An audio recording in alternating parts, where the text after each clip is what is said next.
안녕하세요, 홍성추입니다. 이번 주에는 삼성가에서 분리돼 한때 재계 랭킹 11위까지 올랐던 한솔그룹에 대해서 살펴보고자 합니다. 한솔그룹은 삼성 이병철 창업회장이 장녀인 이인희 고문이 전주제지를 물려받아 오늘에 이른 기업입니다. 이인희 고문은 삼성가에서 가장 이병철 회장을 닮았다는 소리를 들었던 여장부였습니다. 그녀가 전주제지를 분가받아 독자 경영에 나섰을 때 재계가 주목하기도 했습니다. 한때 금융, 정보통신, 제지, 화학, 레저 업종을 아우르는 대그룹으로 키워 리틀 삼성이라는 별칭까지 들을 정도였습니다. 그렇게 승승장구하던 한솔그룹은 현재 50대 그룹에도 끼지 못하는 그야말로 중견그룹에 불과한 처지에 이르고 말았습니다. 한솔그룹이 왜 이렇게 왜소해졌는지와 그룹을 이끌었던 3세 경영인이 현황과 삼성가의 맏딸 이인희 고문은 누구인지에 대해 자세히 알아보겠습니다. 작년에 타계에서 이제는 고인이 되고 말았지만 한솔을 얘기할 때 이인희 고문을 먼저 생각하지 않을 수 없습니다. 이 고문은 이병철 창업회장이 장녀로 삼성 이건희 회장이 큰 누나입니다. 이 고문은 고려병원 지금이 강북 삼성병원을 만든 조은혜 박사와 결혼해 가정적으로 있다가 기업 경영에 나섭니다. 보수적인 이병철 회장이었지만 장녀와 막내딸인 이맹희 신세이그룹 회장에겐 기업 경영에 참여토록 했습니다. 이 고문은 1979년 호텔신라 상임이사로 취임해 경영 일선에 뛰어들었습니다. 이 부분에 대해서는 예전에 이병철 회장이 장남인 이맹 회장이 저와 인터뷰에서 밝힌 사실이 있습니다. 어떻게 해서 딸들에게 경영권을 맡기셨냐는 물음에 이맹 회장은 틈만 나면 아버지와 두 딸이 골프를 치면서 호텔 경영은 어떻고 백화점에 가봤더니 무엇이 문제였다고 자주 얘기하니까 그럼 너희들이 경영을 해봐라 해서 호텔신라와 신세계백화점 경영을 두 누이가 할 수 있었다는 것이었습니다. 처음부터 두 딸에게 경영권을 주려고 했던 것은 결코 아니라고 저한테 밝힌 적이 있습니다.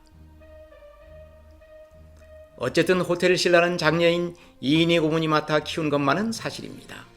10년 넘게 호텔신라를 경영하면서 제주 신라호텔을 개관하고 호텔신라를 주식시장에 상장시킨 것 등은 이인희 고문이 역할이었다고 아니할 수 없습니다. 그러나 이병철 회장이 타계하고 1991년 삼성에서 자식들에게 계열을 분리할 때 호텔신라가 아닌 전주제지를 물려받습니다. 한솔그룹은 이때부터 역사가 시작됩니다. 이때 재계에서는 모두 의아해했습니다. 호텔신라가 아닌 제조업인 전주제지를 물려받았기 때문입니다. 호텔업은 크게 이익이 나는 업종은 아니지만 그룹 경영할 때 여러 가지 면에서 유리한 부분이 있어서 떼어내지 못했다는 해석들이 돌았습니다. 어쨌든 전주제지를 물려받은 이 고문은 본격적으로 사업을 확장하기에 이릅니다.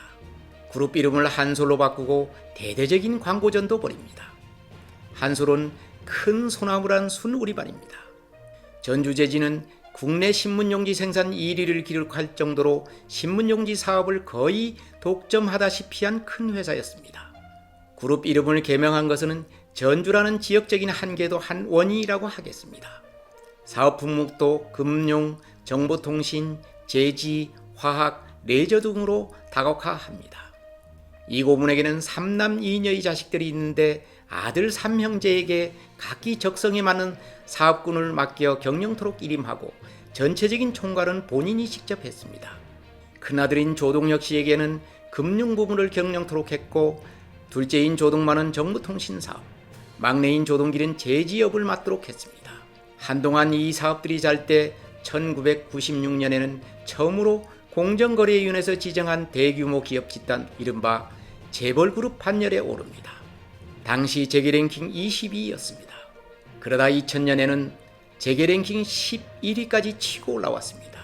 이때 많은 사람들이 이 고문을 이병철 회장의 경영 DNA를 그대로 물려받았다고 칭송했습니다.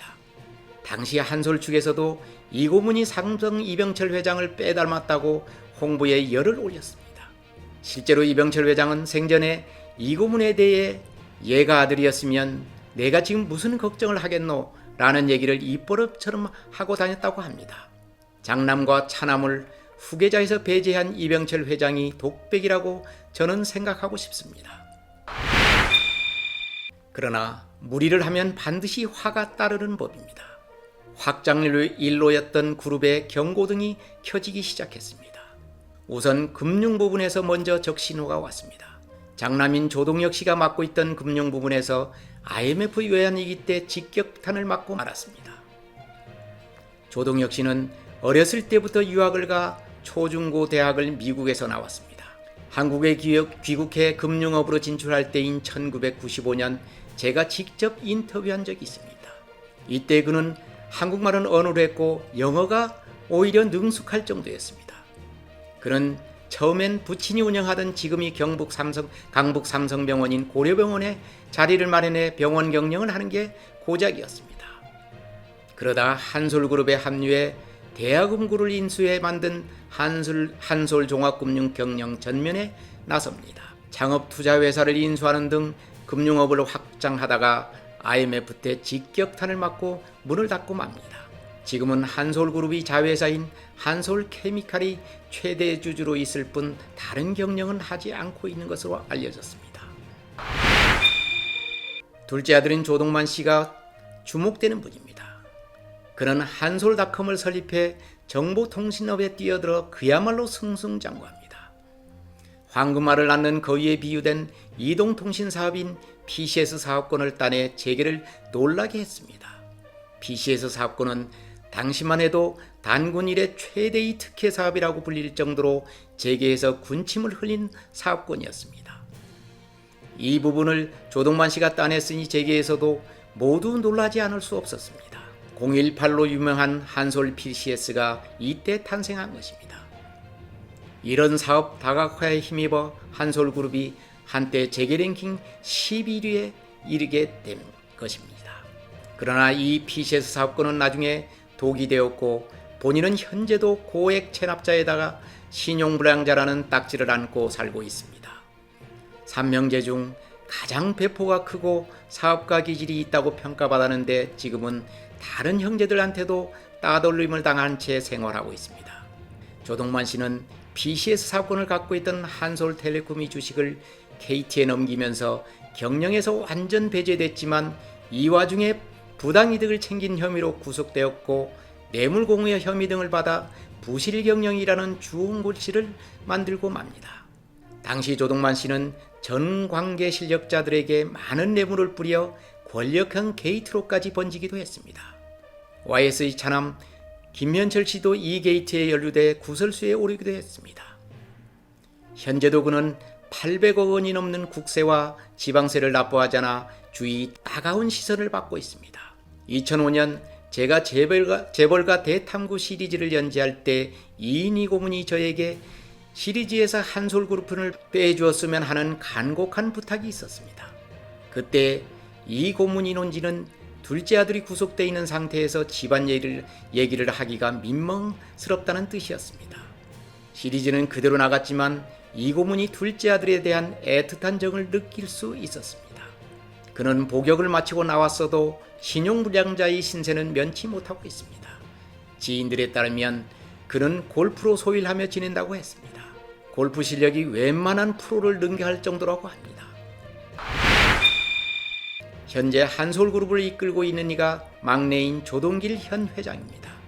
삼남한테 제재업을 맡긴 것은 전주제지에서 쭉 성장했으며 조용히 내실을 다지는 성품도 크게 작용했다고 주변에선 얘기하고 있습니다. 이는 전적으로 모친인 이인희 고문이 판단 때문이었습니다. 그 판단은 적중해 현재 한솔그룹을 무리 없이 이끌고 있습니다. 조동길 회장은 조기 유학을 가서 미국이 유명한 세인트폴 고등학교를 나와 연세대 경제학과를 졸업했습니다. 대학 졸업과 동시에 삼성물산에 입사해 경영 수업을 받습니다. 당시 이병철 회장은 비록 외손자일지라도 삼성그룹에 입사시켜 실무를 익히도록 했었습니다. 신세계 정용진 부회장 역시 삼성물산에서 직장 생활을 시작했습니다. 그러다 조동길 회장은 1987년 전주제지로 발령이 납니다. 전주제지가 어머니인 이인희 고문 몫으로 분류됐을 때 상무로 승진했고 1995년에는 부사장이 됩니다. 이 고문은 제지에서 직장 생활을 대부분 한 그를 제지부문 부회장으로 승진시키며 삼형제가 금융, 정보통신, 제지 부분을 분할토록 합니다. 그러나 1997년 IMF 외환위기를 맞아 두 형이 경영하던 금융 부분과 정보통신 부분이 직격탄을 맞아 소멸하고 맙니다. 결국 제지 부분인 한솔제지만 남는 형국이 되고 말았습니다. 이 고문은 2002년 삼남을 그룹 회장으로 승진시켜 한솔그룹이 경영권을 맡겨 오늘에 이른 것입니다. 조동길 회장은 한솔이 외형을 성장시키고 내실을 다졌다는 평가를 재계에서 받고 있습니다. 실제로 그가 회장에 취임하던 2002년 한솔그룹의 매출은 2조 원대에 머물러 있었습니다. 2017년에는 자산이 5조 원을 넘어서 대기업 집단, 이른바 재벌그룹 반열에까지 올랐었습니다. 그러다 지난해 구조조정 등으로 대기업 집단에서 제외됐습니다. 지난해 이인영 고문이 그렇게 애지중지하며 키웠던 오크밸리를 HTC 현산그룹에 매각하는 등 그룹이 내실화에 총력을 기울이고 있습니다. 아직도 한솔그룹 조동길 회장은 그룹을 총괄하는 지주회사인 한솔홀딩스의 지분율이 높지 않아 경영권 방어에 취약하다는 평가를 받고 있습니다. 조 회장이 여력만 있으면 홀딩스 지분을 사들인 이유도 그렇기 때문입니다. 조동길 회장은 제지사업은 100년을 내다보는 사업이라며 제지사업에 모든 것을 걸고 있습니다. 그룹이 어려웠을 때 팔려나간 일부 제지 부분 인수를 서두르는 것도 그런 일환이라고 하겠습니다. 그러나 현실이 그렇게 장밋빛만은 아니라는 데 있습니다. 오늘은 한솔그룹이 어떻게 탄생했으며 현 위상은 어떤지에 대해 알아봤습니다. 1세대 여성기업이라는 수식어가 따라붙을 정도로 여장부였던 삼성과의 맞딸 이인희 고문이 삼성에서 분가해 한때 재계랭킹 11위까지 올랐던 그룹이 이제는 50대 그룹에도 끼지 못할 정도로 초라해지고 말았습니다. 그래도 그룹의 명맥은 유지하고 있다는 데서 위안을 찾으라면 찾을 수 있을 것입니다. 한솔그룹이 삼성과의 반계회사로서 옛 영화를 다시 찾을 수 있을지 궁금해집니다. 감사합니다.